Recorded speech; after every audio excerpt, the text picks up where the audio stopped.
नमस्ते दोस्तों, book tuber विशाल channel में आपका फिर से स्वागत है, जहां हम किताबों और आत्म सुधार की दुनिया का पता लगाते हैं। आज हम डेल कार्नेगी की अच्छा बोलने की कला और कामयाबी बुक के चैप्टर में खुद को डालेंगे। तो चलिए शुरू करते हैं। चैप्टर 18, विषय एवं तैयारी। क्षमता के हिसाब से विषय का चुनाव कीजिए। विषय पर बारीकी से विचार कीजिए। ध्यान दीजिए कि किस विचार को कितना विस्तार देना चाहिए। वजन उठाने से पहले अवश्य जांच लेना चाहिए कि कंधे कितना बोझ उठा सकते हैं। Byron, hints from Horace.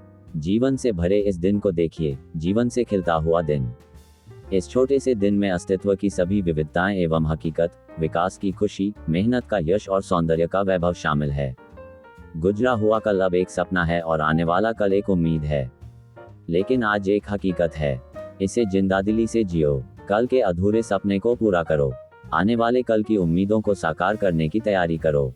आज का स्वागत करो। हर सुबह का अभिनंदन कुछ ऐसा ही हो। संस्कृत की एक कविता का अंश। पिछले अध्याय में विचार एवं सुरक्षित शक्ति के प्रभाव का महत्व समझा गया था। याद रखें, विचारों को जन्म देने के लिए तैयारी के महत्व को नजरअंदाज नहीं किया जा सकता। तैयारी चाहे किसी महान पुस्तक और लेख के आधार पर की जाए या फिर स्वयं के विचारों के आधार पर, तैयारी अवश्य ही की जानी चाहिए। याद रहे कि भाषण के लिए की गई तैयारी में जीवन से जुड़े सत्य और अनुभव का प्रयोग जरूर किया जाना चाहिए। लेकिन जीवन के सत्य और अनुभव का प्रयोग विषय के मुताबिक होना चाहिए, नहीं तो भ्रम की स्थिति पैदा हो सकती है। भाषण में दी जाने वाली जानकारी या तो किसी तथ्य से प्रेरित होती है या तथ्यों के समूह से। सुव्यवस्थित जानकारी को ही ज्ञान कहा जाता है। तथ्यों के क्रम और सुव्यवस्था से ज्ञान का आभास होता है। अति महत्वपूर्ण है कि भाषण तैयार करने से पहले अपनी योग्यता और क्षमता को संदेश का रूप देते समय तथ्यों की सत्यता की बारीकी से जांच करें, तथ्यों के क्रम को संयोजित करें और महत्वहीन हिस्सों को भाषण में जगह न दें। अपने भाषण को एक वक्ता के तौर पर सुनें, भाषण के महत्व को वक्ता के रूप में देखें और वक्ता के तौर पर ही पुस्तकों, साथियों, दृश्य और स्वर का चयन करें। वक्ता को जीवन में रोजमर्रा की गतिविधियों से सीखने, सबक लेने और ज्ञान बढ़ाने के अवसर मिलते रहते हैं। वक्ता के जीवन का ये सबसे आकर्षक पहलू होता है।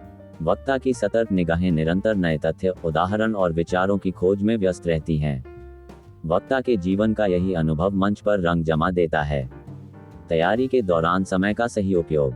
अक्सर कहा जाता है कि तैयारी के लिए बहुत कम समय मिला। मेरा दिमाग कई उलझनों से घिरा हुआ था।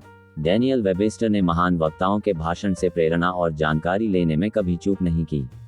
युवा अवस्था में एक सिलाई कारखाने में काम करते वक्त डैनियल अक्सर एक हाथ में पुस्तक रखते थे और मौका मिलते ही कुछ पन्ने पढ़ लेते थे। मैदानों और वीरान जंगलों में घूमते वक्त पैट्रिक हेनरी प्रकृति में होने वाली घटनाओं को गौर से देखते और समझते थे। प्रकृति से मिली जानकारी ने पैट्रिक को एक महान वक्ता बना दिया। दुनिया भर में दर्शकों की सबसे बड़ी संख्या को संबोधित करने वाले महान वक्ता doctor Russell H. Cornwell Milton की प्रसिद्ध पंक्तियों और वाक्यों को कॉफी बनाते वक्त भी याद किया करते थे।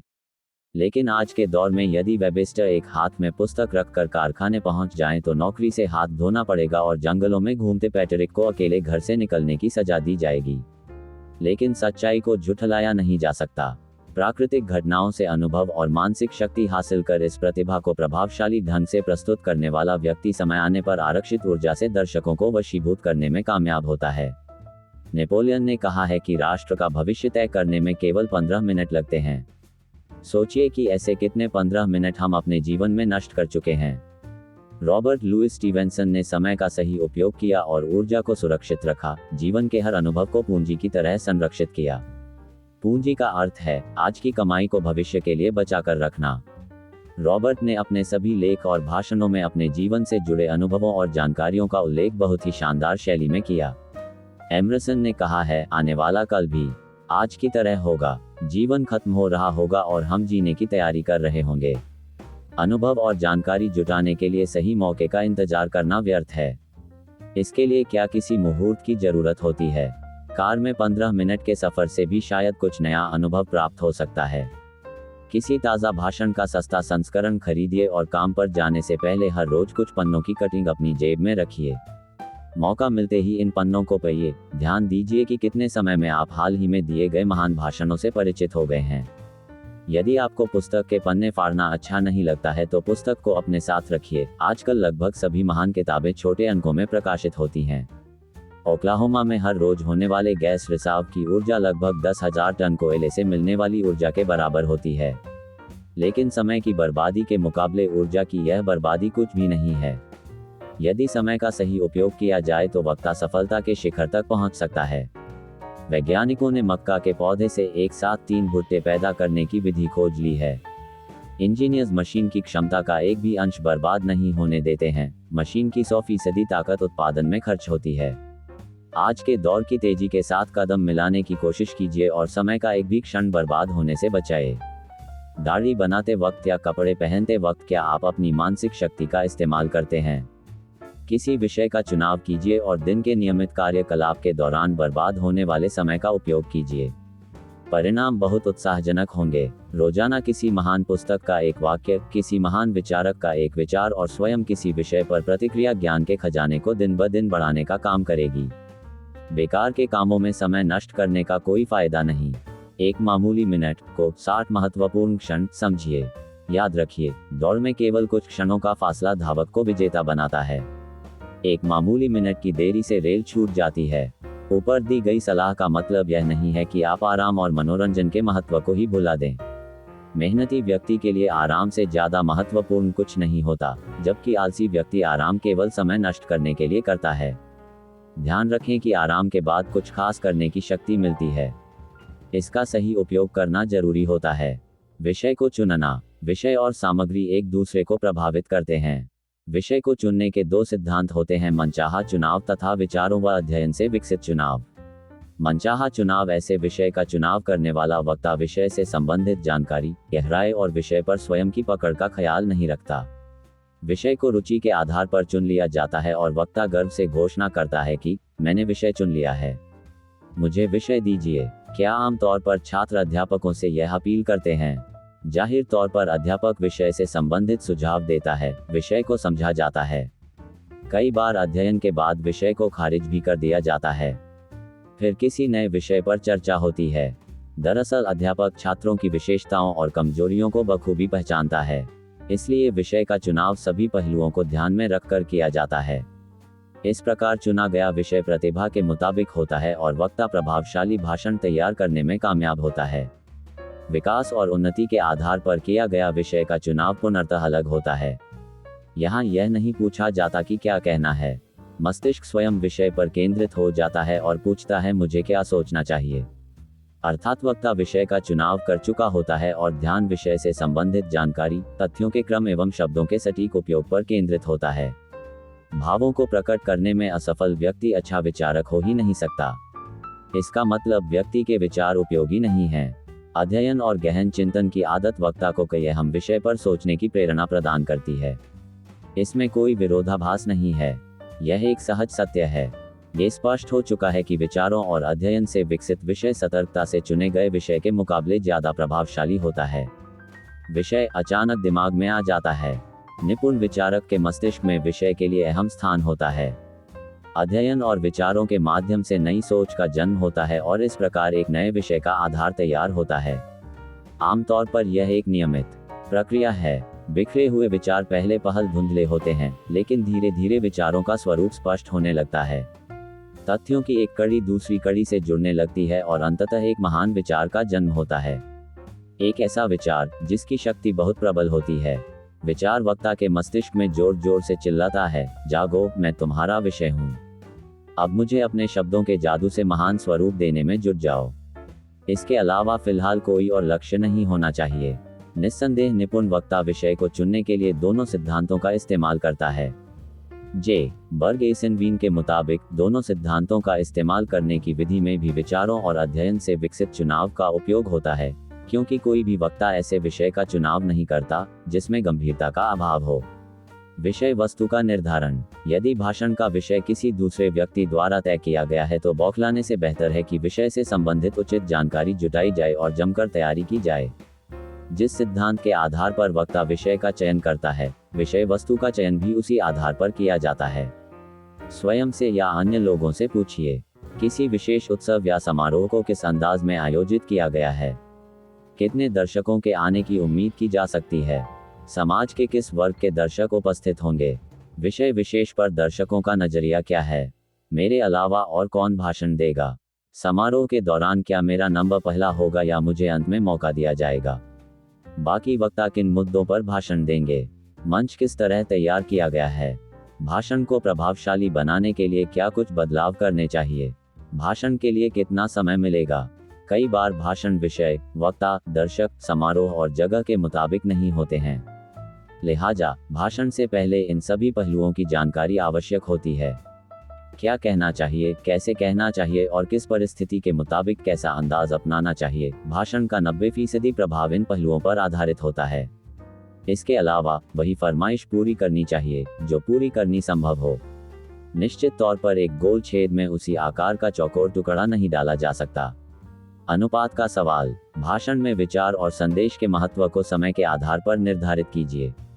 यदि भाषण के लिए 10 मिनट का समय निर्धारित किया गया है तो इसे 11 या 12 मिनट तक न खींचें। ज़्यादा बेहतर है कि भाषण को 9 मिनट में खत्म किया जाए। वक्ता के पास अगले वक्ता और दर्शकों का समय जाया करने का हक नहीं होता। सही समय पर भाषण खत्म करने के लिए उचित तैयारी कीजिए। खाका तैयार कीजिए कि विचार एवं संदेश को कितना समय देना है। भाषण के सभी हिस्सों को जरूरत के मुताबिक सही अनुपात में बांटने की कोशिश कीजिए। भाषण कम समय में समेटने वाले वक्ता को दर्शक बार बार सुनना पसंद करते हैं। लिहाजा भाषण को बेवजह लंबा कर अगले मौके को हाथ से न जाने दें। अगला महत्वपूर्ण पहलू यह है कि भाषण के किस हिस्से को कितना महत्व देना है। एक बार निर्णय हो जाने के बाद वक्ता को मालूम होता है कि भाषण के किस हिस्से को ज्यादा प्रभावशाली बनाना है और उस विचार को प्रस्तुत करने के लिए कितने अभ्यास की जरूरत है। कई वक्ता 10 मिनट के भाषण में 8 मिनट गंवा देने के बाद जागृत होते हैं। ये बिल्कुल इस प्रकार है कि मकान तैयार करने के लिए जमा राशि में से 80% गलियारा बनाने में ही खर्च कर दी जाए। यही अनुभव भाषण के दौरान समय के सही उपयोग का संकेत देता है। इसके आधार पर निपुण वक्ता भाषण के प्रभाव और संदेश को दर्शकों की उम्मीद से पहले खत्म कर देता है। वास्तविक स्रोत का दोहन। भाषण की विषय वस्तु को जीवन प्रदान करने के लिए सबसे पहले तथ्यों को जुटाना चाहिए। शब्दों के उच्चारण में प्रभुत्व स्थापित करना चाहिए ताकि आप कह सकें, मैंने जिले की सभी मिलों के कर्मचारियों से संबंधित कागजातों की जांच की है और निष्कर्ष निकाला है कि 32% बच्चों की आयु नियमों के अनुसार सही है। प्रभुत्व का इससे बेहतर उदाहरण नहीं हो सकता। भाषण में पेश की गई दलील और अपील को प्रभावशाली बनाने के लिए तथ्यों की जांच पत्रकारों की तरह करनी चाहिए। हालांकि ऐसा करने में मेहनत लगती है, लेकिन ये प्रक्रिया कष्टप्रद नहीं होती। सही तथ्यों की जांच के लिए रुचि का होना जरूरी है। याद रखें कि वास्तविक जांच के द्वारा जुटाए गए तथ्यों से आत्मविश्वास बढ़ता है और यह आत्मविश्वास स्वाभाविक रूप से मंच पर प्रदर्शित होता है। रचनात्मक कार्य करने वाले लोगों के साथ समय व्यतीत कीजिए। सच्चाई को ग्रहण करने के लिए आंख, कान, दिल व दिमाग को चौकन्ना रखिए और सही निर्णय पर पहुंचने के बाद ही सत्य को उजागर कीजिए। इस प्रकार ग्रहण किए गए सत्य को दर्शक दिलचस्पी से सुनते हैं।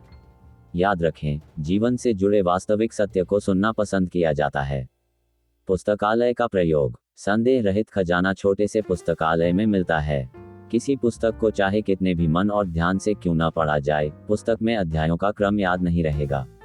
पुस्तक में शामिल विभिन्न विचारों और महत्वपूर्ण विषयों की जानकारी तो जरूर रहेगी, लेकिन अध्याय के शीर्षक से विषय वस्तु को याद करना मुश्किल महसूस होगा। अतः शीर्षक के जरिए अध्याय की विषय वस्तु याद रखने के लिए पुस्तक के अध्यायों पर मौका मिलते ही नजर डालने की आदत विकसित कीजिए। पुस्तकों के विभिन्न संकलनों की सूची पर मौका मिलते ही ध्यान दीजिए और अध्यायों को शीर्षक के अनुसार याद रखने की कोशिश कीजिए। इसके बाद पन्नों पर सरसरी नजर डालिए और मानसिक और वास्तविक टिप्पणी तैयार कीजिए। इसके बाद पुस्तक के रोचक और अहम संदेशों को ध्यान से पढ़िए। हर पुस्तकालय में ऐसी पुस्तकें जरूर होती हैं जिन्हें आज नहीं तो कल जरूर पढ़ा जाएगा। यदि आप पुस्तकों से घनिष्ठता बनाए रखेंगे तो भाषण के दौरान उदाहरण के लिए कई किस्से याद आ जाएंगे।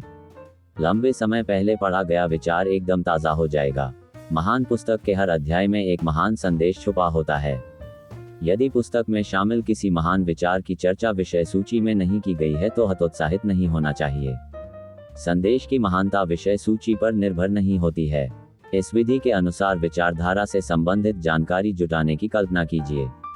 जाहिर है, सबसे पहले पुस्तक के शीर्षक पर ध्यान दिया जाएगा। इस प्रयत्न में आपके हाथ स्कैफर की विचारधारा और विचार करने का अभ्यास नामक पुस्तक लग सकती है। इसके अलावा ग्रामर की चिंतन की कला पर छात्रों से वार्तालाप नामक पुस्तक से कई महत्वपूर्ण जानकारियां हासिल की जा सकती है। स्वाभाविक तौर पर इसके बाद मनोविज्ञान से संबंधित पुस्तक की आवश्यकता महसूस होगी। इसके लिए भी रास्ता है। यदि आप मानव ज्ञान से संबंधित पुस्तक का अध्ययन कर रहे हैं तो इस ओर आपने एक कदम पहले ही बढ़ा दिया है। अचानक एहसास होगा कि मुहावरों से संबंधित विश्वकोश और शब्दकोश का अध्ययन भी करना चाहिए। जाहिर तौर पर इससे संबंधित ढेरों सामग्रियां उपलब्ध हैं। सवाल यह है कि मौजूदा सामग्री में से किसका अध्ययन किया जाए। विश्वकोश में चिंतन से संबंधित सभी उल्लेखों पर ध्यान दीजिए। मुहावरों से संबंधित शब्दकोश में भी समान दृष्टिकोण अपनाने की कोशिश कीजिए। यही नहीं, काल्पनिक कथाएं पढ़ने से भी भाषा शैली सुधारने में मदद मिलेगी। मुख्यतः जीवनियों और निबंधों पर विशेष ध्यान देने की जरूरत है। शुरुआत करने के लिए अपने साथ नोटबुक रखें या फिर छोटी डायरी या कागज का प्रयोग करें और दिन भर के अध्ययन को कागज पर उतारने की कोशिश करें। अपने अनुभव, विचारों व ज्ञान को नोटबुक पर उतारते रहें और अध्ययन के द्वारा मिली जानकारी के साथ उसका संबंध स्थापित करते रहें। कुछ समय में सकारात्मक प्रभाव महसूस होने लगेगा। निस्संदेह, नोटबुक लिखने की आदत में कड़ी मेहनत की आवश्यकता होती है, लेकिन याद रखें, भाषण के बिगड़ने की मुख्य वजह प्रतिभा नहीं, बल्कि तैयारी की कमी होती है। अधिक आत्मविश्वास आलस्य का घनिष्ठ मित्र होता है और दोनों वक्ता के पुराने शत्रु होते हैं। सभी उत्तम विचारों की सूची तैयार कीजिए और नोटबुक में सुरक्षित रखिए। यदि आप पत्रिका का संग्रह करते हैं तो महत्वपूर्ण लेख का वर्ष, महीना और तारीख के मुताबिक सूची तैयार करें। इन लेखों के साथ अपने विचारों को भी कागज पर उतारिए और संरक्षित कीजिए। भाषण की रूपरेखा। भाषण की रूपरेखा तैयार करने की विधि कोई नहीं समझा सकता। कई वक्ता सैर के समय भाषण की रूपरेखा तैयार करते हैं। कुछ वक्ता मानसिक तौर पर पूरे भाषण का ढांचा तैयार करने के बाद ही रूपरेखा को कागज पर उतारते हैं। हालांकि अधिकतर वक्ता नोट्स तैयार करते हैं, नोट्स के द्वारा विचारों का क्रम बनाते हैं, भाषण का प्रारूप तैयार करते हैं, तत्पश्चात अभ्यास करते हैं। इन सभी विधियों को एक एक कर आजमाएं और अपने मिजाज व सहूलियत के मुताबिक किसी एक का चयन कीजिए। किसी भी व्यक्ति को किसी और के अंदाज में काम करने के लिए विवश नहीं करना चाहिए, साथ ही उस व्यक्ति के अंदाज को भी नजरअंदाज नहीं करना चाहिए। संभव है कि दूसरे व्यक्ति के काम करने की शैली आपके अंदाज से ज्यादा कारगर हो।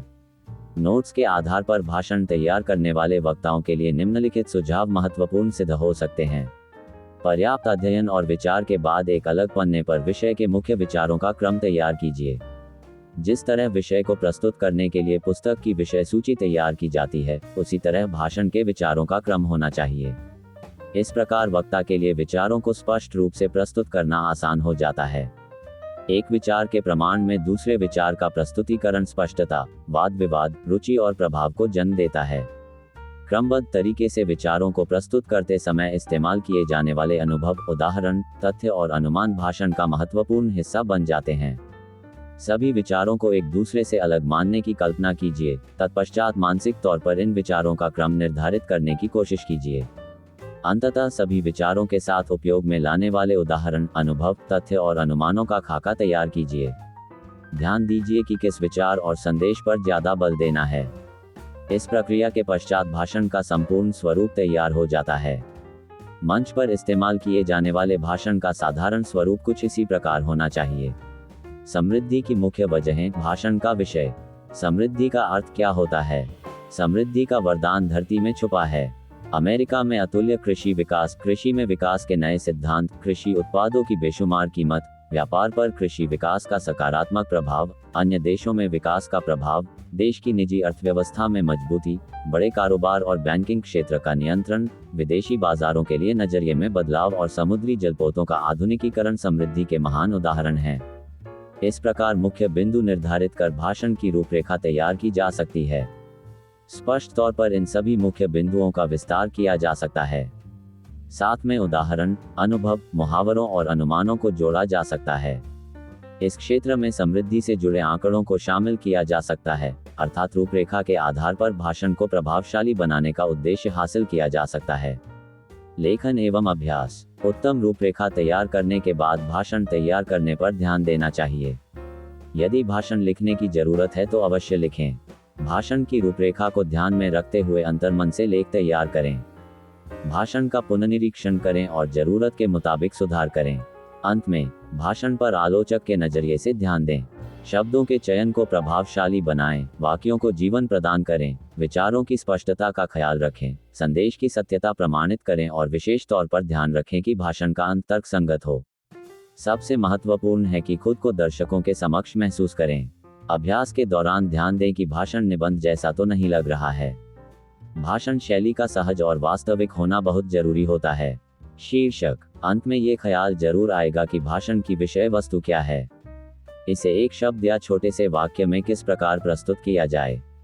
दरअसल, कम से कम शब्दों में भाषण के विषय का सार तैयार करने को शीर्षक कहते हैं।